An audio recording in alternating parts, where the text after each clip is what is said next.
Maluwag sa dibdib na tinanggap ni Junmar Fajardo ang pagkatalo ng SMB sa Rain or Shine kung saan nanalasa ang inspiradong si Andre Caracut habang nasa gallery ang rumored GF na si Bella Belen. Naglabas naman si Justin Brownlee ng pahayag tungkol sa tinamo nitong hamstring injury sa bakbakang ipinanalo ng Barangay Ginebra versus Phoenix at ang kinabukasan ni Kai Soto bilang naghahangad na pasukin ng NBA sa paraan na ginagawa ni Andy Hemao. Tutukan po natin ang lahat ng yan pero bago yan, paki-subscribe, like and share na lang muna para pareho tayong updated. Sa mga tanong ng media, maayos na tinanggap ni Junmar Fajardo ang pagkatalo sa Rain or Shine ng SMB sa quarterfinals. Pagkatalo na sumipa sa kanila, papalabas ng hinahangad na semis slot. Isa sa ipinunto ni Junmar ang pagpapalit ng kanilang import. Narito ang kanyang pahayag. Tutukan natin si Junmar sa report ni Christian Jacinto ng Spin. Wala talaga, congratulations sa Rain or Shine. Ang ganda ng conference nila. Kami naman talo. Gustuhin man namin manalo pero ganun talaga yung basketball eh. Siguro parang nakaka-apekto rin yan sa chemistry namin kasi nga papalit-palit ng import. Pero ganun talaga, hindi maiwasan yon. Nakakalungkot man pero ganun talaga. Pahinga na lang muna kami at bawi na lang. So maganda yung naging pahayag ni Junmar Fajardo dahil at least inacknowledge niya talaga yung pinakitang galing ng Rain or Shine.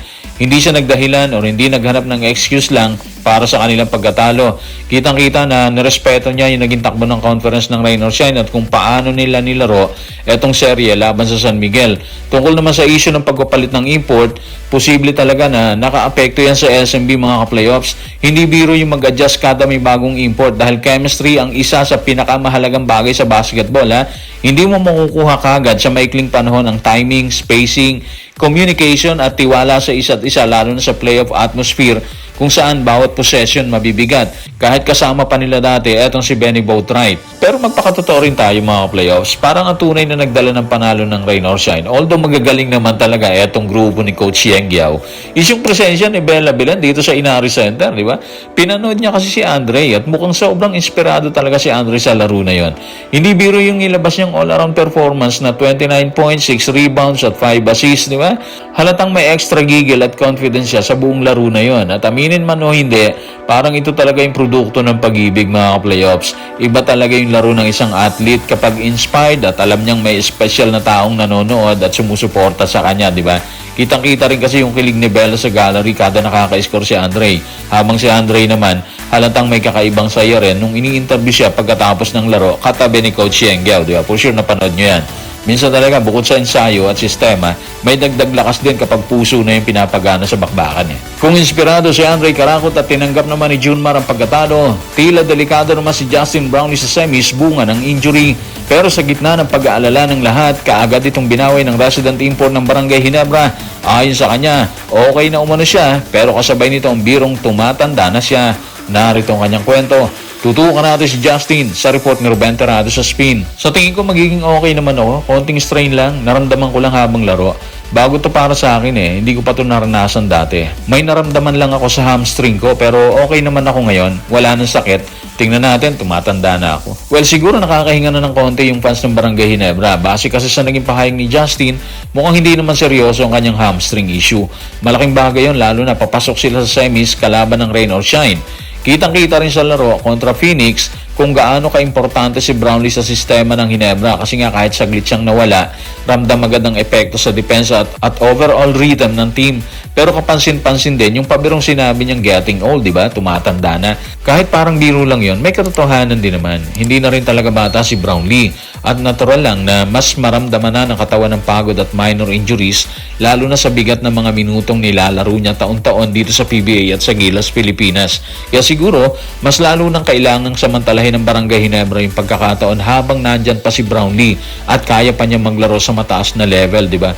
Dahil mahirap palitan ang klase ng leadership, composure at winning mentality na dala-dala niya. At hindi din magiging madali ang semifinals nila kontra Rain or Shine mga ka-playoffs.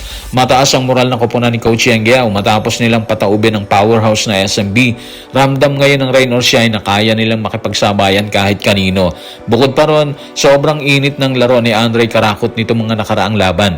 At syempre hindi nalingid sa fans na parang mas inspirado talaga siya kapag nanonood si Bella Belen sa gallery. Kaya ang tanong ngayon mga playoffs, paano kung bawat laro ng semis opportunities, manood si Bella Belen, di ba? Malamang mas lalo pang gumanda yung performance ni Andre kapag ganun. Kitang-kita kasi yung confidence at energy niya kapag inspirado siya. At minsan sa playoffs, malaking factor din ang emotional boost at momentum. Kaya habang may experience at composure ang Hinebra kay Brownlee, may youthful energy at inspiration namang dala ang rain or shine. Kaya mukhang magiging isa ito sa pinakamabigat na serye ng conference. Samantala, sa kasalukuyan ay wala pang malinaw na pahayag ang kampo ni Kai Sotto tungkol sa kanyang planong matapos ang stint nito sa Kosigaya Alphas. At dahil maugong ang magandang nangyayari kay Andy Hemao, sinasabing posibleng sundan umano ni Kai Sotto ang tinahak na landas ni Hemao sa US. Narito ang report. Tutukan natin ang report ni Homer Sison sa Spain. Ang pagpasok ni Hemao sa US NCAA ay muling nagbigay ng haka-haka na maaaring sundan ni Kai Sotto ang parehong landas habang papalapit ang NBA Summer League. Magiging interesante sa mga susunod na linggo kung saan nga ba talaga patutungo ang susunod na kabanata ng karera ni Kai Sotto. So magandang balita ito para kay Andy Hemao. Isipin mo matapos siyang mag-commit sa Penn State Nittany Lions, may usap-usapan agad na maaari siyang kumita ng nasa $600,000 hanggang umabot pa sa $1 million mula sa NIL deals. Napakalaking bagay niyan mga playoffs para sa isang batang Pinoy player. Ibig sabihin, hindi lang basketball exposure ang makukuha niya sa US NCAA, kung hindi pati financial security at mas malaking opportunities para sa future niya, di ba? Talagang mukhang magandang bukas na naghihintay kay Andy basta magtuloy-tuloy lang siya sa tamang development at disiplina. At deserve din naman niya yon dahil pinaghirapan niya ang pag-angat niya. Mula Gilas Youth hanggang sa pagkuha niya ng international exposure sa Basketball Without Borders Camp, makikita mong unti-unti niyang binuo yung pangalan niya. Ngayon, mapupunta siya sa isa sa pinakamalalaking college basketball environment sa Amerika, kung saan masusubok talaga yung level niya laban sa elite competition. Kapag naging successful siya doon, malaking tulong yun hindi lang sa karera niya kung hindi pati sa imahe ng mga batang Pinoy guards na gustong makapasok sa US basketball scene. Tungkol naman kay Kai Sotto, interesting talaga yung lumalabas na posibilidad na baka sundan niya ang NCAA ruta gaya ni Andy. Sa totoo lang mga playoffs, may sense din naman yon lalo na kung NBA pa rin talaga yung ultimate dream niya. Dahil hanggang ngayon, ang US NCAA pa rin ang isa sa pinakamagandang daan papunta sa NBA dahil sa exposure, coaching, scouting, at competition level.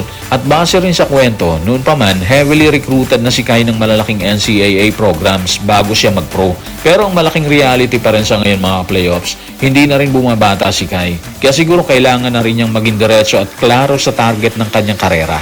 Kung seryoso talaga siyang makapasok sa NBA, kailangan maramdaman ng mga NBA teams na may malinaw siyang direction at consistent sa development. Dahil habang tumatagal, mas lumalakas at mas bumabata rin ang competition mula sa iba't ibang bansa. Aminin natin yan. Kaya magiging mahalaga ang susunod niyang decision dito mga playoffs.